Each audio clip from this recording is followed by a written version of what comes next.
कुआं गांव के सभी लोग एक बड़े से कुएं के अंदर रहते थे। असल में इन सभी का घर ही इस कुएं के अंदर था और ये लोग कभी भी इस बड़े कुएं से बाहर नहीं आ सकते थे। जब जग्गू नाम के सहाफी को इस कुएं गांव के बारे में पता चला तो वो इस गांव के बारे में लिखने का फैसला लेता है। जग्गू कुआं गांव में आता है। आप लोग इस बड़े से कुएं में रहते हैं, क्या आपका दिल यहाँ से बाहर जाने का नहीं करता? दिल तो करता है बेटा कि तुम्हारी तरह हम भी जब चाहे इस कस्बे में आए और जब चाहे बाहर जाए, पर अब इस कुएं से बाहर निकलना हमारे बस में नहीं है। नहीं तो कौन पूरी जिंदगी एक कुएं के अंदर बिताना चाहेगा? आप लोगों के बस में नहीं है मतलब? मैं कुछ समझा नहीं।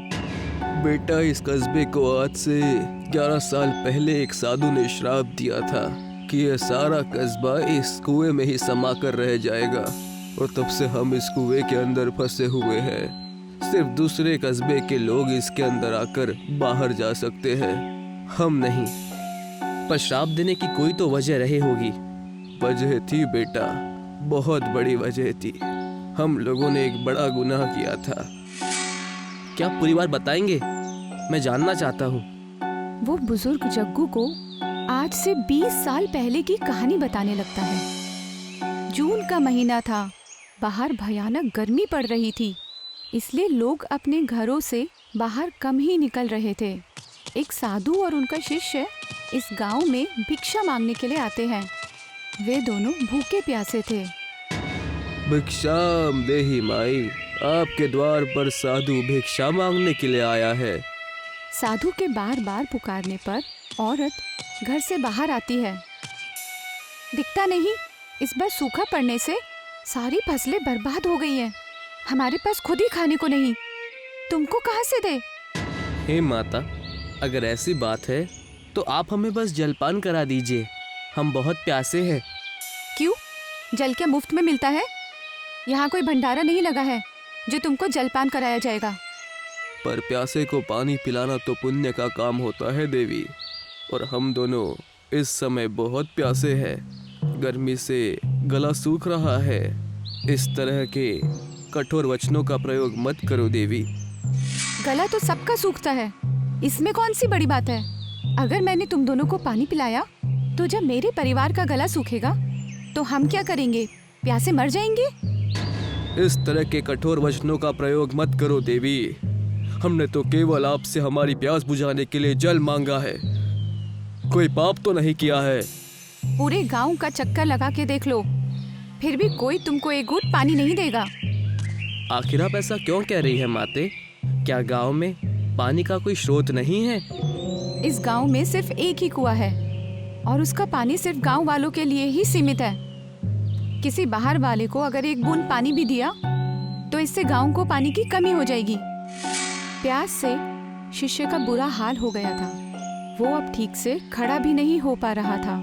कड़ी धूप होने की वजह से उसको चक्कर आ जाते हैं और वो जमीन पर गिर जाता है।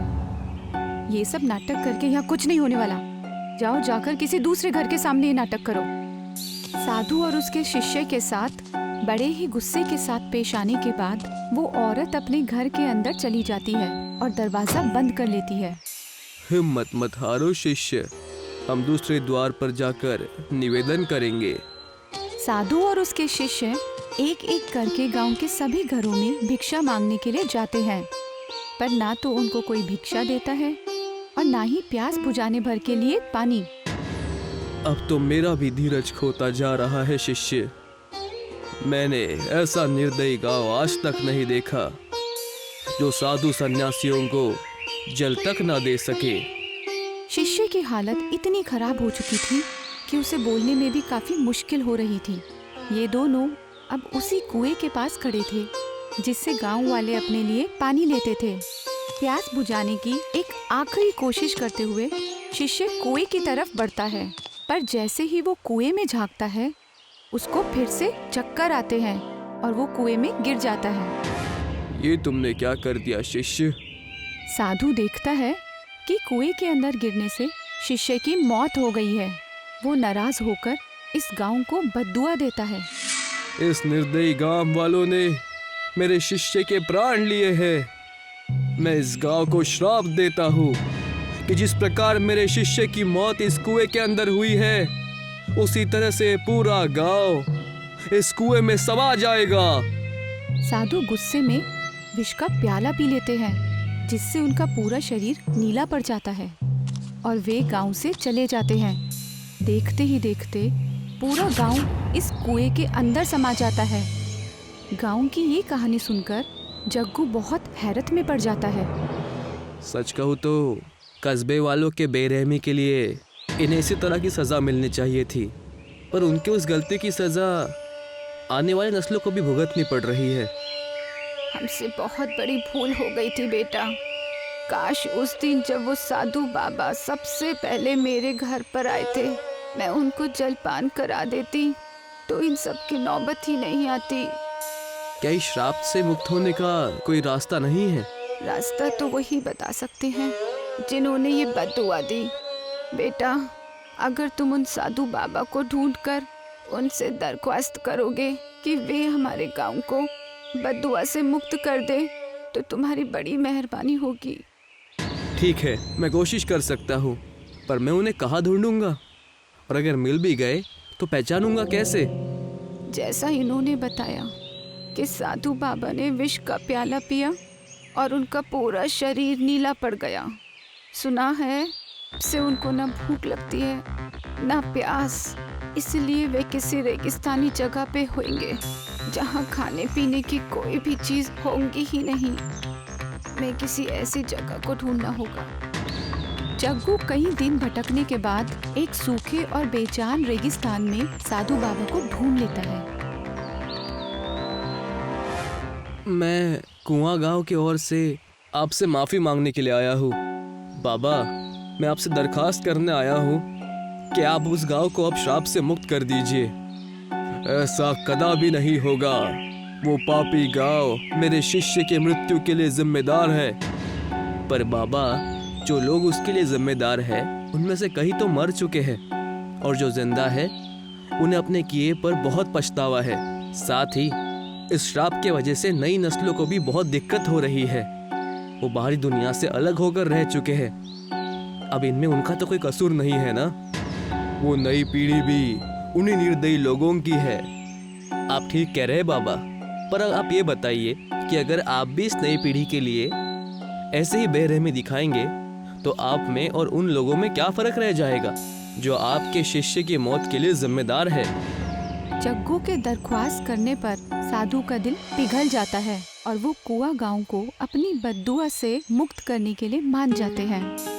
इस श्राप से मुक्ति के लिए गांव वालों को मुझे जलपान कराना होगा और उसी कुएं के पानी से बने हुए खाने से मुझे भरपेट भोजन कराना होगा। वो लोग सब कुछ करने के लिए तैयार है बाबा। आप कृपया मेरे साथ चले। जग्गू साधु बाबा को अपने साथ कुआं गांव में ले आता है और साधु बाबा की कही हुई बात गांव वालों को बताता है। आप सभी को इस कुएं के पानी से साधु महाराज को जलपान कराना होगा और उन्हें भरपेट खाना खिलाना होगा। बुढ़िया एक बड़े लोटे में पानी लेकर आती है। जैसे ही साधु बाबा के चरणों में कुएं का पानी गिरता है, उनके नीले पैर फिर से पहले जैसे वापस हो जाते हैं। यहाँ सभी लोग साधु बाबा के लिए अच्छे अच्छे पकवान बना रहे थे। आइए बाबा, बैठ जाइए।